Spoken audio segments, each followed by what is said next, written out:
I know I'm interested and I get in a lot of conversations about fair pay, equal pay. Yeah. And from a recruiter's point of view, how do you navigate fair pay?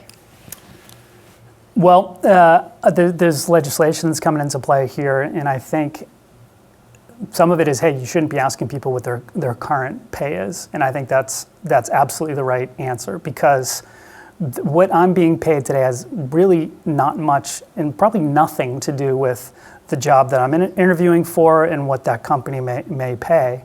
I think I have every right to know, what does that job pay, and be very clear and honest with what it pays.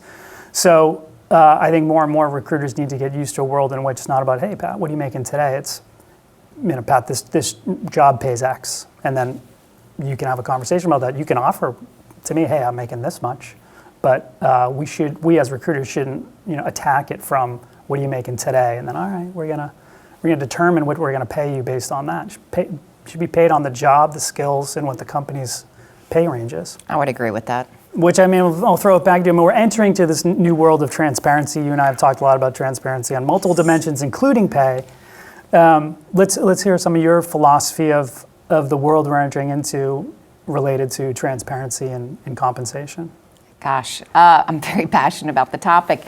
I think that for me, as you know, if a company has a salary range and has a story around the range, we need to be able to articulate that for promotions and new hires. Like, where are you in your journey? How skilled are you? If you are new to role, greener skill set, taking a bet on you, you're lower in range. When you become an expert at your gig, you're in the market, right? You're right in that center bullseye, if you will. Now, if you're leading and changing best practices, if you become ready for that next gig and you're influencing things, then you're on the higher end of that range. So you have a story to tell. But what I'm finding now, and this is like a little bit provocative, awesome. For fair pay. Bring it, Pat. You're going to get into a space where it's almost like lockstep pay. You're going to make 10 widgets. I'm going to make 10 widgets. We get paid the exact same frickin' money. Full stop. Now, there is no negotiating in that. We just talked about negotiating. That goes away. Yeah. Now, what changes is our opportunity, the upside on the bonus. Then it gets to intrinsic motivations, the quality of the widgets that we make, the quantity of the widgets that we make, how do we meet our goals, how do we show up? Then there's the differentiation there. But we've got to take some of that noise out of the system, because if the range is so broad, it's subject to interpretation, subject to bias. So I think ranges will get narrower and or exact pay for the job you need to market. That's my interpretation of the future. So as companies may or may not start embracing that approach, it gets complex. So would you be an advocate for, at some point in the future, companies just being like, here it is. Like, you want any information about compensation for any job? Here it is. Here it is. Just go log in on the intranet or whatever. It's all right there. And if you do have salary ranges and it's in quartiles, here's the median range. This is what we pay on average for your peer group. Yeah. It's $72K. And if you're at 67 or at 82, where you are relative to the average in that job family, that should be okay. Yeah.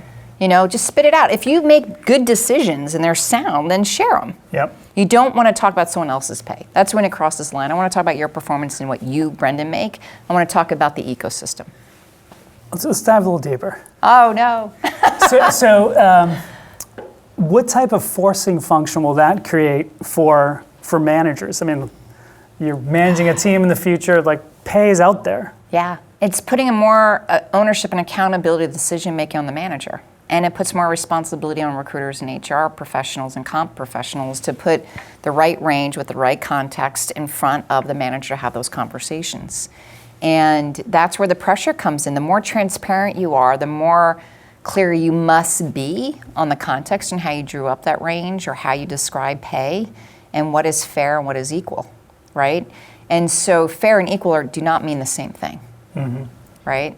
So going through that nuance. And right now, years of experience influence us. The perceived expertise that you've had from XYZ company, what you bring to the team, how you show up as a leader influences us. And so as we consider those things, pay will vary right now.